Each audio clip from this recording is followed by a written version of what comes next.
All right, Chanté. Chanté, where'd you grow up? Where are you from originally? I was born in Las Vegas, Nevada, and I was raised in Washington State, Vancouver, Washington, next to Portland, Oregon. Mm-hmm. Tell me about your family growing up. My family, I was adopted when I was like an infant, and I was adopted by my mom's aunt. So I grew up with them in Washington, and my mom and my biological dad stayed in Vegas. So your biological mom and dad were not raising you? No, no. What happened? They were busy. My mom, I'm one of 6 kids. I was my mom's 5th kid. I think I was my dad's first kid, or he might have had like 2 girls pregnant at the same time. I don't know. But most of his life, he was in juvie, in prison. He's still in prison. My mom already lost custody of my brother and my sister and my other brother. So by the time I was born, the state of Nevada was like, bitch, we're taking this kid. So figure out what to do with the kid. So she figured out what to do with me. All my siblings were like adopted into our family. On my mom's side, yeah. And then my dad's side, I've only met my little sister. And she's born and raised in Vegas. Yeah. How would you describe your childhood? It was perfect. Really? Yeah, pretty, like if I would have grew up with my biological family, like I'm not an upright citizen right here today, but I would have been way worse.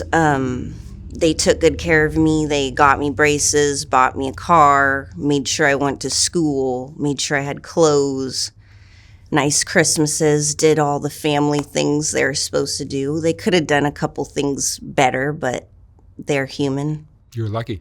Yeah, very fortunate when it came to that. What kind of teenager were you? I was fucked up. I was, at a young age, I did not like school. I didn't understand why I had to wake up at 8 a.m. and start doing stuff with George Washington and like, why are we doing this so early in the morning? So all my life I was bad at school.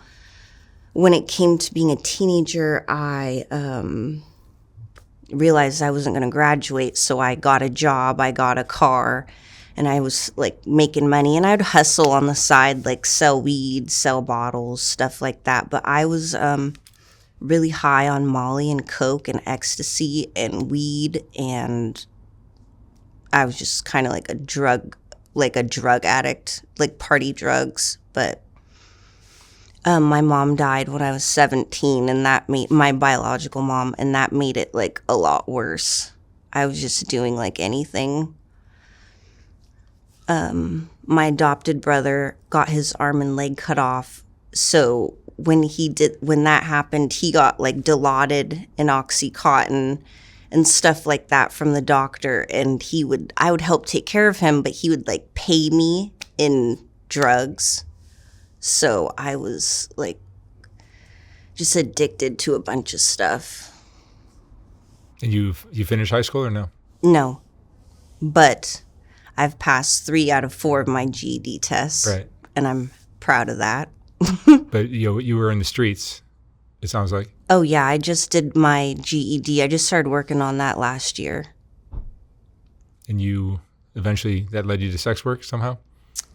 Yeah, because like I said, I got a job when I was like 16, and I always worked, and my friends, they were always like, oh, well, you have money, you have a job. Like, I work part-time. Like, you know, I'm working at a pizza place. Like, I don't have like money, you guys, you know?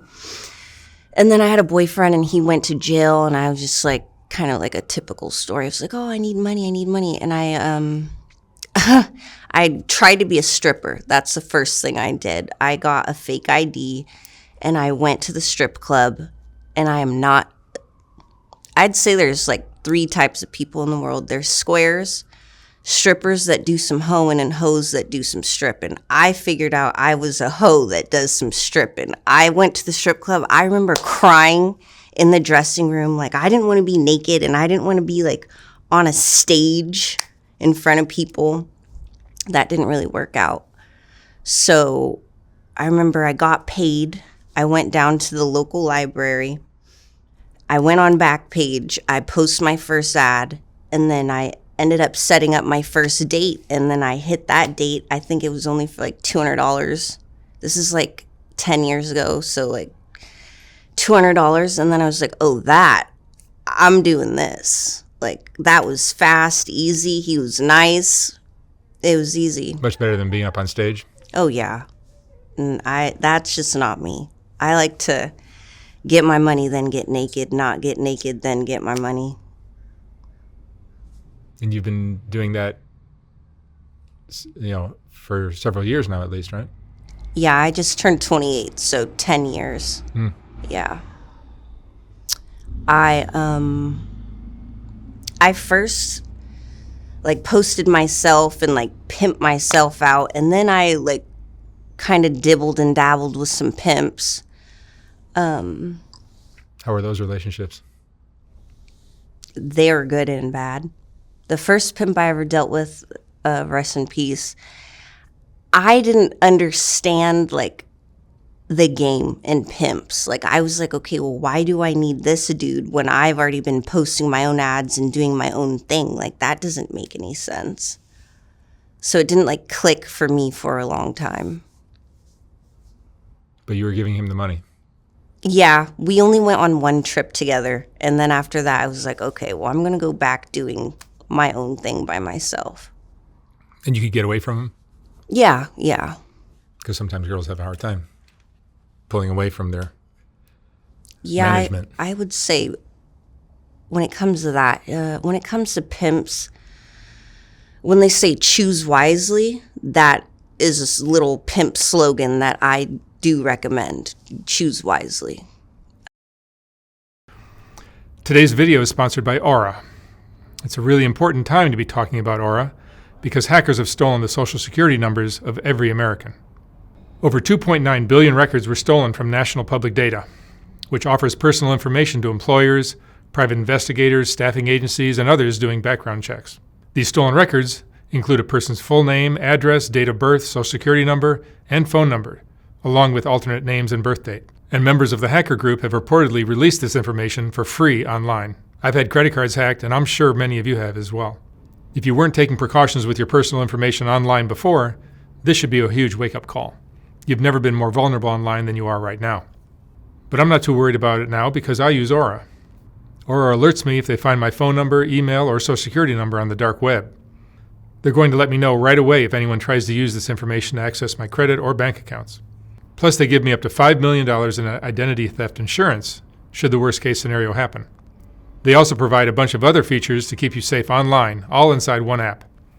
I'm not leaving myself and my family vulnerable to data breaches. And if you don't want to either, you can go to aura.com/soft white underbelly to try 2 weeks for free. And now back to the video. I feel like those relationships can be good and bad. The first pimp I ever dealt with, he taught me a lot of game that I still use to this day. That was a good turnout. And he's still a good pimp to this day. So there are good pimps? Yeah. Yes. I would say people love to hate yes. their pimps. Well, it depends on the situation. It depends on the dude you're going to choose. If your pimp is like on drugs or has a gambling addiction or he doesn't have a car or he's just like mentally unstable and that's probably not the best dude to choose to be your pimp. Or if he's just recklessly beating bitches up or he's pimping underage girls, I would say that's not real pimping. That's not, you have to choose wisely. The second dude I dealt with, I met him at the strip club, and that was 3 years wasted of my life. That should have been a dude I just had sex with and went home, but that turned into 3 years of nonsense. But I did get a lot of game from him, but I had to leave him alone because he crashed my car. I'd give him money to go flip it. Okay, well, it's not like getting flipped, You're wasting my money. You've crashed my car. You're you're snorting piles of cocaine and like drinking all night and day, and like I can't do nothing with that, you know? And in the game, you're supposed to be a ride or die, and you know, I really tried to stick it out with this dude, but it's like time's ticking. I'm getting older. I have like a kid. Like I can't like babysit you at this point. You're doing nothing for me. So I had to leave that like all the way alone. Were you questioning the decision to get into this lifestyle at any point? I would say every day. Every day? Every day. Like I told you on the phone, one night, my first pimp, he called me, said, come to the hotel. And I was actually driving back to my parents' house. And then I was like, you know what? I'll go. And that's when I was 18. And the second I stepped into that hotel room, I never left. I'm still in that hotel room. They're better hotels now. I charge better prices now. I learned more stuff. Did your family do anything about you? Did they know, or did they? Oh, they know. Did they try to stop you or help you or anything? No. My adopted parents are in their late 70s. So anything I've been doing all my life, they are like way older. Like when I was 7, my adopted mom was 54. So. Yeah, 70-year-olds don't have a chance with pimps. Well, no. Or they think they're like my boyfriends. You know, I'm not going to be like, hey, this is my pimp. The third pimp I dealt with will be the last pimp I will ever deal with. And that was the best out of all of it. I learned the most. I did the most. He gave me a lot of game. I've been all around America. I've been out of the country. He taught me something that I'll always remember, that I am the prize and I run the show. Before I would be scared, I'd kind of let the trick run the show, or the trick talk to me crazy, or like, but he helped me like get that fixed and together. Where I think people go wrong is we're all mentally unstable. The pimps, even the best pimps, we're mentally unstable. We're emotional creatures, you know? Like, even though it's pimp ho and you're not supposed to have your feelings in this stuff, sometimes you do. Just being human beings, you know? But it's good to do life with somebody and share the game with somebody, because it is lonely.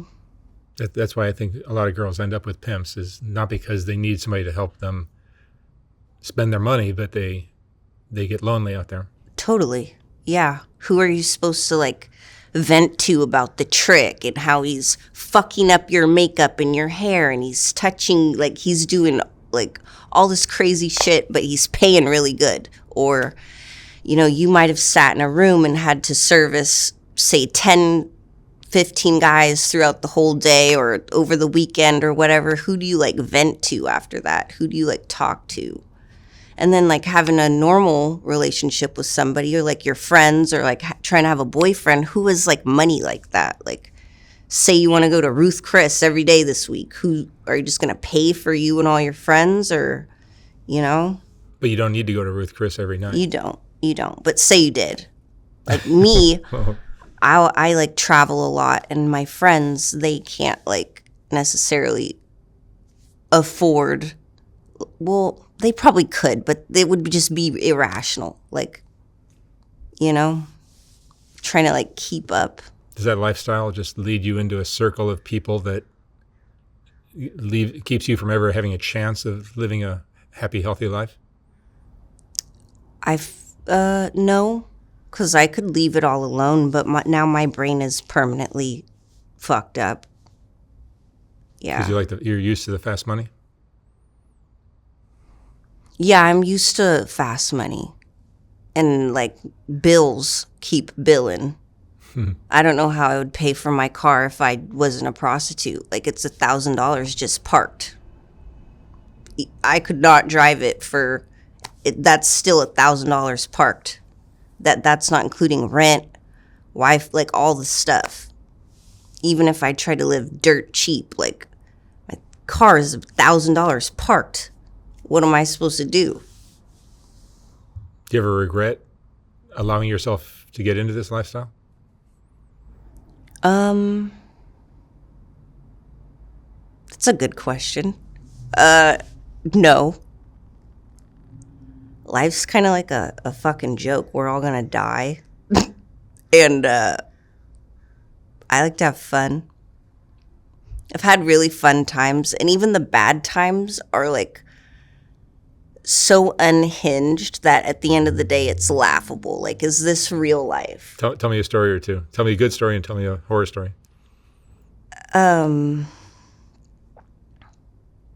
I'll start with the worst experience of my entire life. I was actually in LA. My first pimp, his like whole program's in LA. So I was the first girl he took to LA and really like figured it out. Okay. But I wasn't doing full service. First I was like robbing tricks, and then I did hand jobs and like a massage. But this certain trick he wasn't like going for that. And my pimp was in the bathroom with like his gun or whatever. And I'm doing everything to get the trick not to go into the bathroom. Long story short, they're tussling, fighting over the gun. It goes off. A bullet grazes his face, and the trick runs off. My pimp runs off. I'm in the room like covered in blood, like Jesus Christ, dude. I'm having a panic attack. My pimp comes back. He's like, what the fuck? Come on. And we get in the car. We drive to San Diego. Fast forward, I get arrested in LA for prostitution, and they take my fingerprints, and then I got booked and released. But they took my fingerprints, and then it matched to the fingerprints in that hotel room that night. And then I had a warrant for attempted murder. And then we drove back to Washington, and we got arrested eventually. And that was my first time on an airplane. 6 detectives from LA County came to Washington State to pick me up and my pimp and flew us back to LA, where I did 4 months in LA County jail. And then the victim, he was in New Mexico for like cocaine charges or something. So it was a pretty weak case. Like LA's real busy. You live here, they're like doing a bunch of shit constantly. Like they already extradited us. They're not going to extradite him. He's already like a cokehead in New Mexico. And we got released and we went home. But that was the worst time of my life. I was facing 25 to life in prison, and my whole family lives in Washington State, and I'm in California. And I was 20 years old. So whenever I'm having like a fucked up day, I just remember it could be worse. It could be the best time of my life. I would say it was like 2 years ago. And it was like, that was the best time. I broke this trick for $20,000, and I got my tits done. And then I met my third pimp, and that's a dude that I like really liked. Like, I seen him all over the internet. I was like, I want to belong to him. And I met him, and after I met him, he texted me. He's like, you should come to my birthday. I was like, are you serious? And he's like, no, yeah, come to my birthday, okay? His birthday's in Jamaica. So I like him so much. I'm like, don't even play with me. I got a passport. I'm like going to Jamaica. So it was like a good like run. It was a good like couple months of like, okay, like I'm feeling myself. Who paid for your flight to Jamaica? Huh? Who paid for your flight to Jamaica? Of course I did. But yeah. But that was a good time. The traveling and like the excitement. That's the most money I ever broke a trick for. And then I was able to get the surgery I really wanted to get and like be with the pimp I really wanted to be with at the time. What's your biggest regret in your life? In my life?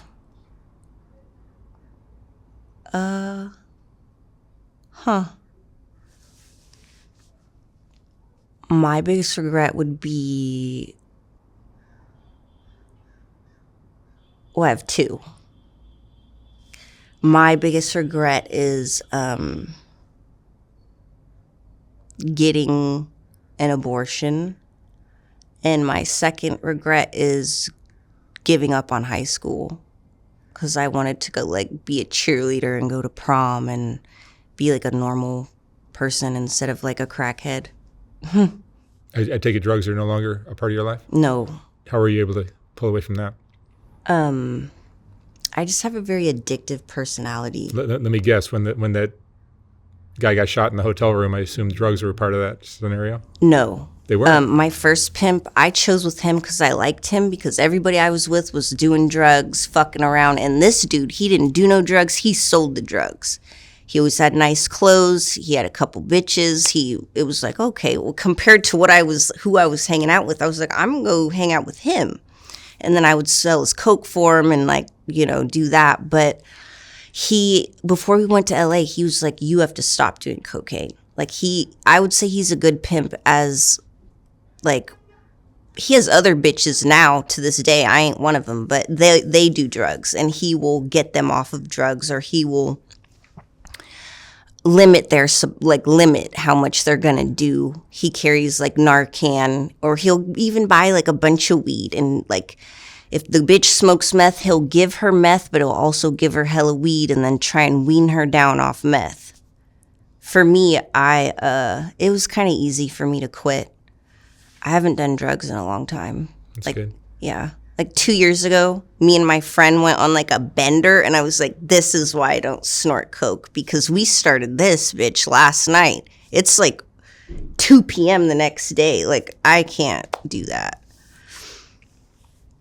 Yeah.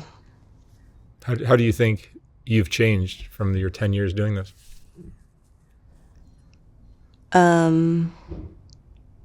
I definitely have more self-worth. I think bigger. Yeah, like a lot of things really are possible. They are obtainable. When I was like a teenager and stuff, I was in like a very dark place. I was very negative. I've been depressed since I was a kid. Like, I'm naturally depressed, but like me as an adult, I try not to be. And life's depressing. I think it's depressing if you're a pimp, hoe, square, anything. It's depressing. It sucks. It's sad. A lot of shit is heartbreaking. This game definitely broke my heart a lot of times. But life's just a joke anyways. You might as well have fun. Have good experiences, right? You're having fun? Sometimes. Do you believe in love? Yes. Have you been in love? Yes. Have you? Many times. Not many times, but 2 or 3 times. Yeah. I've learned with this, sex and love are two very different things. Completely different. I do believe in love. I do believe in doing life with somebody. I think that's very powerful. I think, and I've seen it with the tricks. I've seen it, like, I've felt that. Like, I was in Bend, Oregon, and there was this man, and he came to see me. And he had been with his wife, I want to say, for like 40 years. They have done life together. They have kids together. They made good of their vows through sickness, through health, life, and death. I don't know, he wanted to come see me because I suck dick and she doesn't. It's really not that deep. Like, she's an old woman. She's like, I think she had like cancer and stuff, you know. He made good of his vows. He took her to her treatments. He, you know, I think that's love. Mm-hmm. What do you think most people don't understand about this lifestyle? Oh, it's unhinged. It's not what you see on Instagram, because we all post like the best moments. Bitches aren't posting their black eyes or their abortions or their pimp gambling a bunch of money or like nobody's going to post that. You just see Burberry, or you just see the trips, or it's definitely not all Instagram. My first pimp said one of the wisest things I've ever heard. There's nothing more unstable than a stable. And that is the truth. That is the truth. Yeah. Did you have dreams of doing something else with your life when you were young? I remember. Or now? Now, yes. When I was in grade school, I remember I wanted to be a stripper. Then when I was like in middle school, I wanted to be like, I wanted to have a talk show like Hillary Banks. Now, I'm only getting my GED so I can go to trade school. I want to get into real estate. Yeah, I don't want to like do this like constantly every day for like my living, my only source of income. No, I don't want it to be this. I feel like 28's a good time to start transitioning. Yeah, it is. It's been 10 years. Do you think this should be legalized?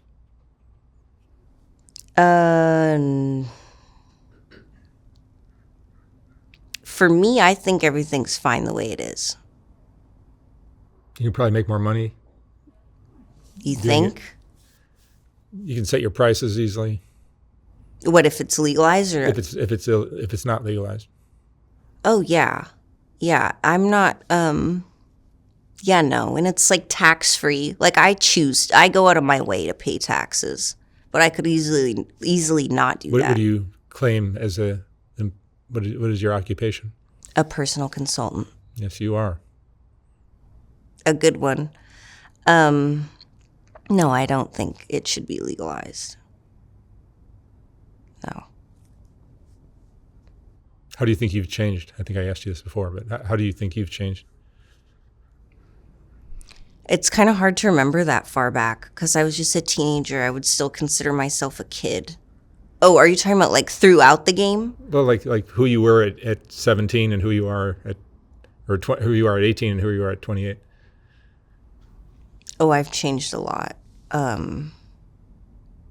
I've seen like the good and the bad parts of the game. I've fallen in love with two out of three of my pimps. I see why that doesn't work. Why you have to control those types of things. I used to want to have more kids.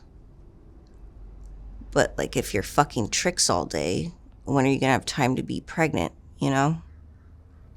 You're choosing to fall in love, or you're falling in love with pimps, but not tricks. Is there a reason that tricks could never be a partner? A partner?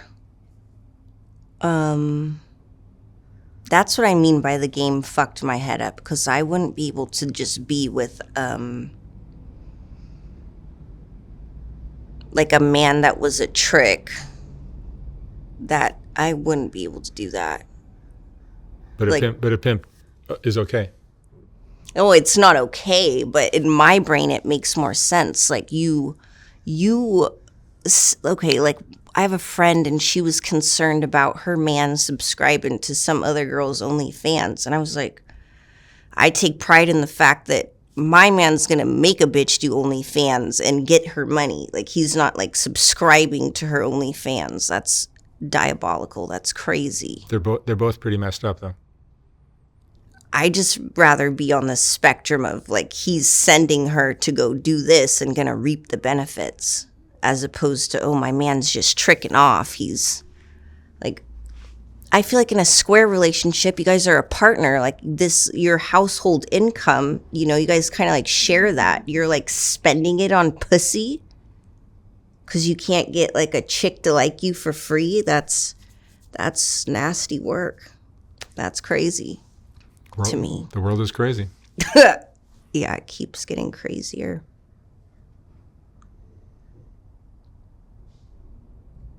And the money you make is it's good now without a manager, without a pimp? Oh, it's good either way. Yeah. Yeah, no, like I said, my last pimp, he definitely showed me the most and gave me the most game. So and you're going to take that for life. You know, sometimes you need to deal with a person just to pay for game. But What kind of things does a pimp teach you? What kind of game does he teach you? he like will better your mind if it's the right situation. Not every pimp's a good pimp. Not every hoe's a good hoe. But this one in particular, he just taught me my worth. He taught me places to go, things to do. Don't do this with the trick, like upsell. Do this. Don't, like, these are the things to look for. He's teaching you how to be a hustler. Yes, a better one. I was always a hustler, and did the same for him. I made him a better pimp, a better man in general. Regardless if I deal with that person or not, the next girl that does deal with him will get a better side of him than I got. And that kind of explains why pimps and hoes are meant for each other. Oh, yeah. Because it is, we're humans at the end of the day. I would say a lot of people get it messed up that, oh, you're a good hoe because you make the most money or you do this. That's not being a good hoe. Like, you could be Raggedy Ann off the street and break a trick. It's not rocket science, but being a good hoe, you have to be a good woman. You have to, like, if you're going to choose to pay a pimp, you have to be a good wifey. You have to be a good team player. You have to, it's so many other factors other than just the money. My second pimp taught me, like, how to cook. I'm like, baby, why do I need to learn how to cook? I'm a hoe. He's like, you are a woman first, and you're going to, like, learn how to cook. And I was like, oh, shit, okay, I'm going to learn how to cook. I'm going to learn how to, like, cater to a man in a way. And even, like, my family life, like with my kid. So they do help you, but like I said, we're all mentally ill. Very much so, even the best ones. I would probably say that to people in and out of the game. Oh, absolutely. Like, we're all, when you say we're all, I mean, you mean we're all. No, yeah, but pimps and hoes are very mentally ill. Yeah. Like, we have substance abuses. Like me, even though I don't do drugs, I would do some really bad things for nicotine. That's my drug of choice. People gamble, they drink, and then, or they're just, as much as people blame, like, sex workers, oh, you guys have daddy issues, you have this, nobody talks about pimps and their mommy issues and their, like, their issues. Nobody ever talks about that. But yeah, we're all mentally we're mentally just ill. Chanté, what would you say is the most important lesson you've learned in your 28 years? The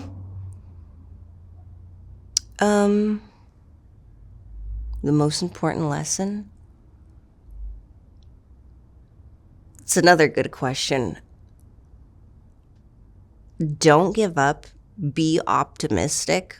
'Cause life goes on till it don't. So you got to keep it rolling till you don't.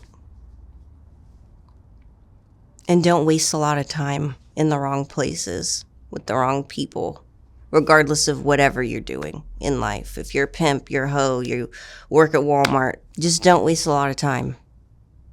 Life's short. All right. Chanté, thank you so much for sharing your story. Thank you. I wish you lots of luck in and when you get out. Thank you. Thank you very much.